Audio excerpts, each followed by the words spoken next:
At sunset, leave this place immediately and stay away. This is not a local legend or a rumor passed down by villagers, but an official warning sign placed at the entrance of this site, and the one who put it there was the state itself. A mysterious fortress with a strange story behind its construction and terrifying events tied to its past. What is even more unsettling is what continues to happen there to this very day. A place classified as one of the most haunted, frightening, and controversial locations in the world. Today, we will dive deep into the details and uncover what is really happening there. My friends, today's episode is about a historical landmark from the Far East. A fortress that, despite its archaeological beauty and breathtaking natural scenery, hides within its walls terrifying legends. By day, it is nothing more than a historical monument, but by night, it becomes something entirely different. Stories of paranormal phenomena and ancient curses that brought countless tragedies to the surrounding region. Join me, my friends, as we explore the mysterious Bhangarh Fort in India. Before we begin, don't forget to subscribe to the channel and like the video. Your support is what motivates us to keep going. Bhangarh Fort is an ancient archaeological site located in the Alwar district of Rajasthan, India. It is considered one of the most famous and intriguing forts in the country, not because of its architectural beauty or stunning landscape, but for a completely different reason. This fort is widely known as the most haunted place in India. And when I say haunted, I do not mean by humans, of course, but by spirits, wandering souls, and unseen entities, the result of a curse. But before revealing the nature of this curse, let us travel back in time to learn about the history of this fortress. Through its past, we will uncover the full story, the story of the curse. We begin our journey along the road leading to this fortress. This road passes through a village that is almost completely uninhabited. Along the main road, we can see the remains of ancient structures, silent witnesses to the fact that this area was once full of life. We see children sitting in front of worn wooden doors, sealed with iron locks eaten away by rust, a scene that provokes unease and raises many questions. According to historians and local residents, this fortress was built by an ancient ruler known as Raja Singh. It was originally constructed for his youngest son, Madhu Singh, in the year 1507. After his father's death, Madhu Singh continued the construction of the fortress and later passed it on to his son, who lived there with his wives and children. The name of this son was Ajab Singh. Remember this name well, as it plays a central role in today's episode. In addition to this fortress, Ajab Singh also built another fort, which he named Bhangarh Fort. Inside Bhangarh Fort, we find small houses which local residents say were once designated for palace dancers. We can also see a large number of ancient, long-living trees that still stand to this day. And of course, temples have a strong presence within the fortress, as it contains more than one temple, each dedicated to different deities, according to the Hindu religion. Visitors are free to explore the fortress during daylight hours, but once the sun sets, you must be outside its walls. This is not the result of local folklore or superstition. As mentioned earlier, this warning sign was placed at the request of the Archaeological Survey of India, and it clearly states that entry into the fortress is strictly prohibited from sunset until sunrise.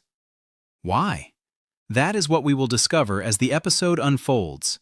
Everything is connected to a curse, and its story is our next destination.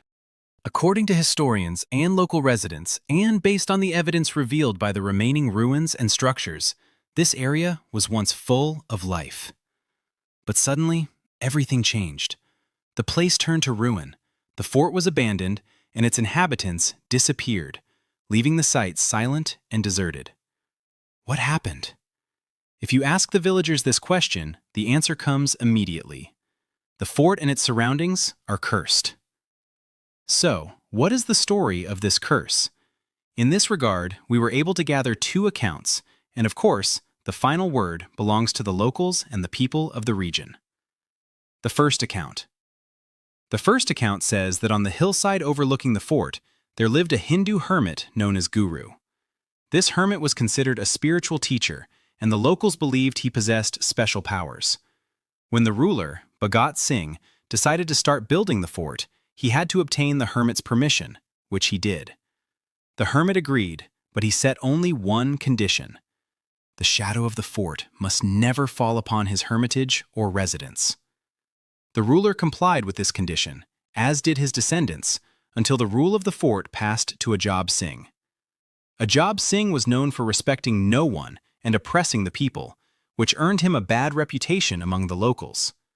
One day, he decided to add new pillars to the fort, but these pillars cast their shadow upon the hermit's dwelling, breaking the sacred agreement. This act enraged the hermit, or rather, the hermit's spirit.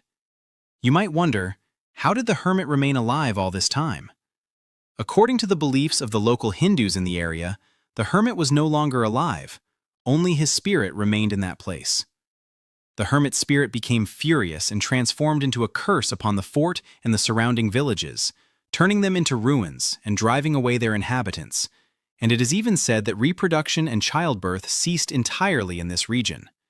This is the first account. The second account, however, introduces elements of love and obsession. According to local residents, there was a princess named Ratna, the daughter of Shattar Singh and the sister of Ajab Singh. She was known for her beauty, insight, and intelligence, and she was deeply loved by the people, as she was the complete opposite of her brother in every way. The princess received many marriage proposals, but she rejected them all.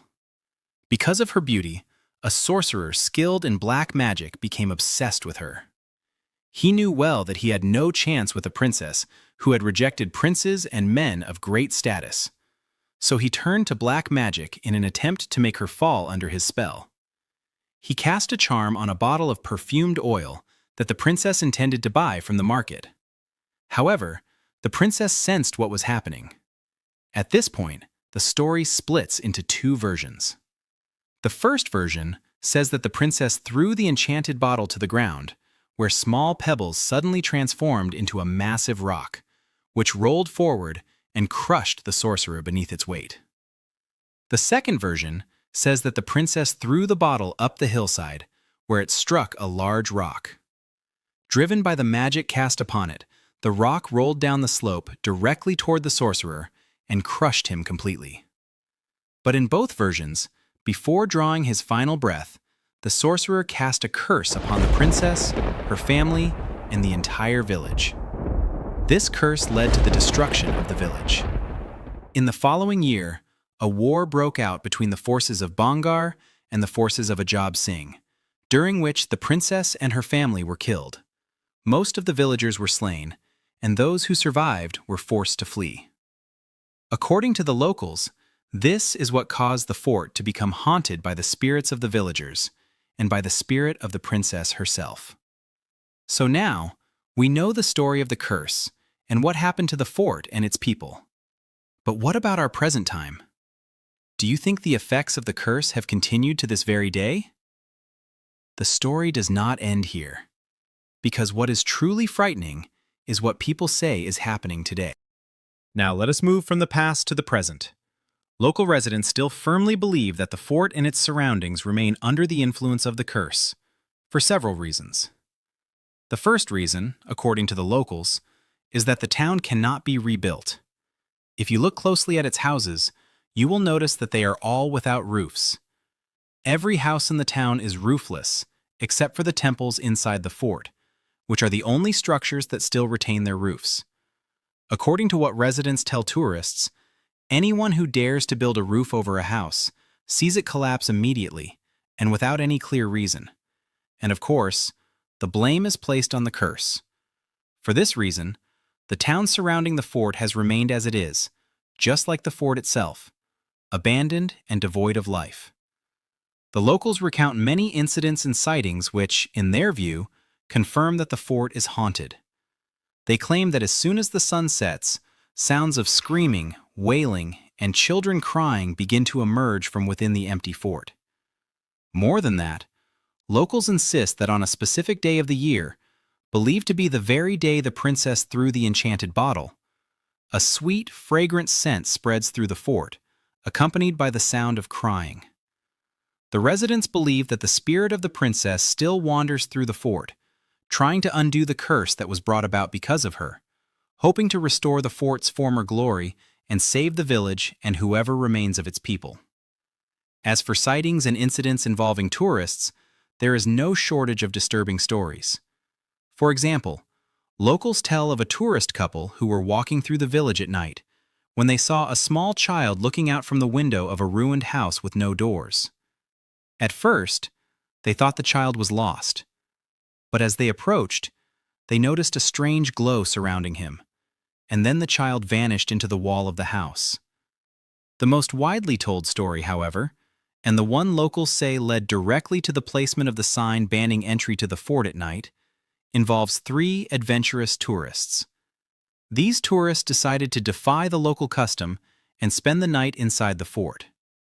They brought with them all the necessary supplies: lights, food, and tents. They waited for nightfall, and then they entered the fort. So what happened? As soon as they entered the fort, despite the powerful lights they were carrying, one of them fell into an old well hidden within the ruins. The other 2 rushed to help him and tried to get him to the hospital. They hurried out of the fort, heading toward the nearest medical facility. But on their way, they were involved in a fatal car accident near the fort. All 3 of them lost their lives. Truly terrifying, isn't it? And these are just a few of the many local stories that most of us might consider nothing more than fiction. But is there a logical explanation for what is happening there? With the passage of time and the advancement of science and rational thinking, the idea of a curse has become unacceptable from a logical standpoint, at least according to researchers who have attempted to offer realistic explanations for what occurred. One such explanation suggests that the residents abandoned the fort and its surroundings after a new fort was built, moving to live there instead. According to archaeologists, the new fort was larger and offered more facilities than Bhangarh Fort, which may explain why the old settlement was never rebuilt. Another explanation proposed by researchers is based on historical texts that speak of a severe famine that struck the region during that period, specifically in the year 1783.